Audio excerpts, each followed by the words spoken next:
always say you're safest at home. They've never met the woman who stood at my window. It happened during winter break. My parents were out of town, and I had the whole house to myself for the weekend.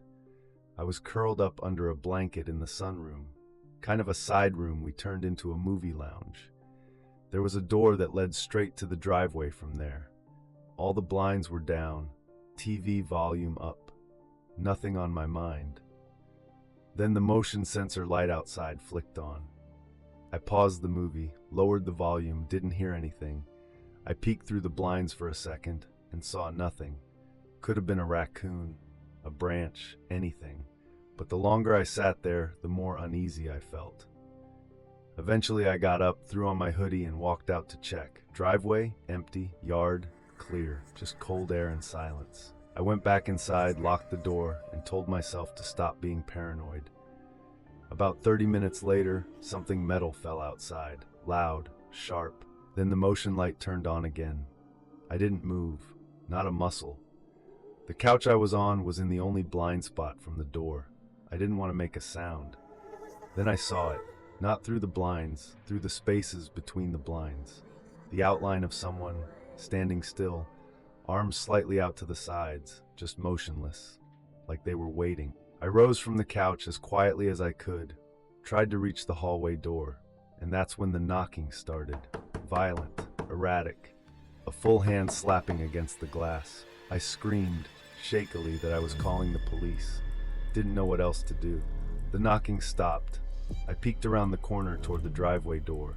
There she was, an old woman. Wiry gray hair, thin frame, pale face twisted in some kind of grimace. I almost relaxed. She looked lost, until she started slamming both fists on the glass and screaming. I shut the door to the sunroom and ran to the bathroom, locked it, dialed 911. The dispatcher told me to stay hidden and hold something to protect myself. I grabbed a heavy towel bar from the wall, the best I could do. Then, glass shattered. It wasn't the bathroom window, it was from the living room. I stood still, barely breathing. Waited a minute, then slowly, quietly opened the door. There she was, standing in my living room, back to me, glass at her feet. She turned, eyes wide, and charged at the hallway. I slammed the bathroom door and held it shut. She was knocking now, then whispering. I couldn't understand a word of it, just her voice on the other side of that thin door. Then, banging from the front door. I opened the window and screamed, "Help!" 2 police officers climbed through the broken window. I heard them shouting at her to step away. When I came out, they had her in cuffs. She just stared at me, smiling. Turns out, she lived a few houses down. No one ever saw her outside. She was supposed to be in care. The woman taking care of her, gone that night. My parents tried pressing charges against the caretaker. Didn't stick, but the old woman was removed, and I never watched movies alone in that room again. They say the woods are quiet in winter. That's a lie. I own a small house up in rural New York, just a seasonal place I visit during ski trips. It sits on a big stretch of land with nothing but trees behind it for miles. Neighbors? One on the left, separated by a fence. Another way down the road, quiet, empty, safe. At least that's what I thought. This January, I drove up for my first stay of the season. When I got out of the car, I heard something. A child's laugh. I paused, looked toward the neighbor's place. I didn't know they had kids. Didn't think much of it. Inside, the house was cold and stale, like it had been holding its breath for months. I turned on the heat, unpacked, and passed out right after dinner. The next morning, I stepped outside in my ski jacket and stopped. There was a red ball sitting in the middle of my snow-covered lawn. It hadn't been there yesterday. I picked it up, looked normal, worn, cold. I shrugged and tossed it over the fence to the neighbor's yard. Then I left for the slopes. When I got back that evening, the ball was back. Same spot, perfectly centered in the snow. I hesitated longer this time, threw it back over the fence, locked up, ate, slept. At around 3 a.m., I woke to that same child's laughter outside my window. Not playful, not joyful, just laughing. I pulled the curtain back. The red ball was there again, sitting in the snow like it was waiting. This time, I didn't throw it back. I brought it inside and dropped it in the living room. Locked the door again. Silence. The next morning, I walked over to the neighbor's place to finally introduce myself. An older man answered, calm, polite. I asked about kids. He looked confused.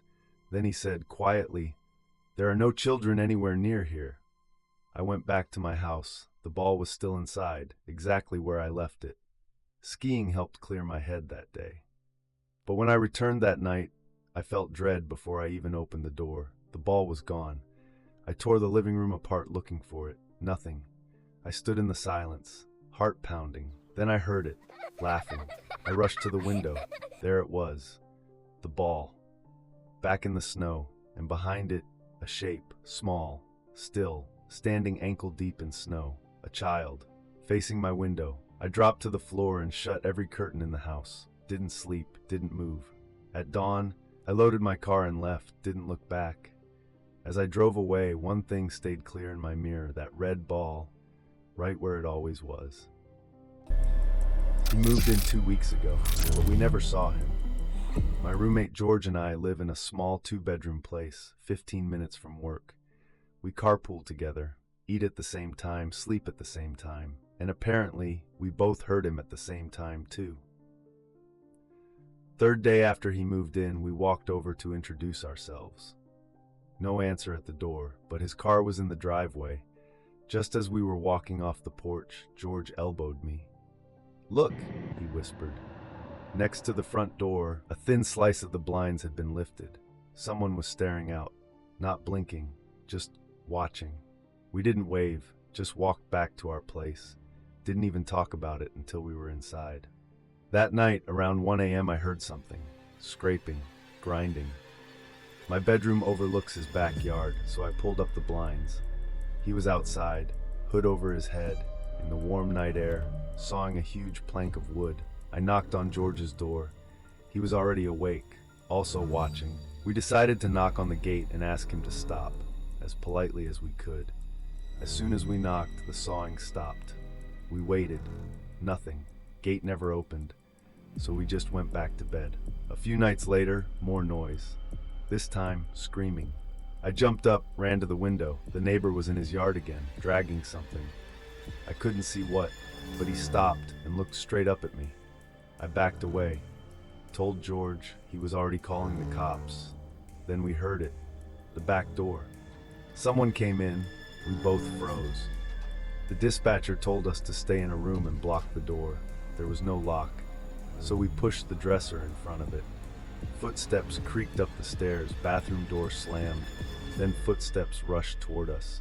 We pushed with everything we had. He slammed against the door, swung something heavy. We didn't know what it was, didn't care. We just held the door. Then it stopped.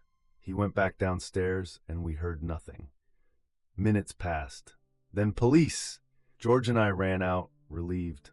But we didn't see any officers. Then I noticed someone was hiding behind our dining table. He stood up fast, chased us up the stairs. This time we made it to the bathroom, locked it. Then another voice. "Police! Drop the weapon!" We opened the door and came out. The man was cuffed, silent, expressionless. But it didn't end there. The cops raided his place, guns drawn. They came back out with a woman, crying hysterically. She'd been locked in his basement. We'd heard her screaming. They also found a body in the yard. No one told us who. We didn't ask. The house is up for rent again now, but I still close the blinds, just in case someone's looking back. If you ever hear a knock in the middle of the night, think twice before checking the window. And if you made it this far, hit that like button, subscribe to Midnight Scary Teller, and turn on the bell so you don't miss what's waiting in the dark. There's more coming. And not all of it stays on the screen.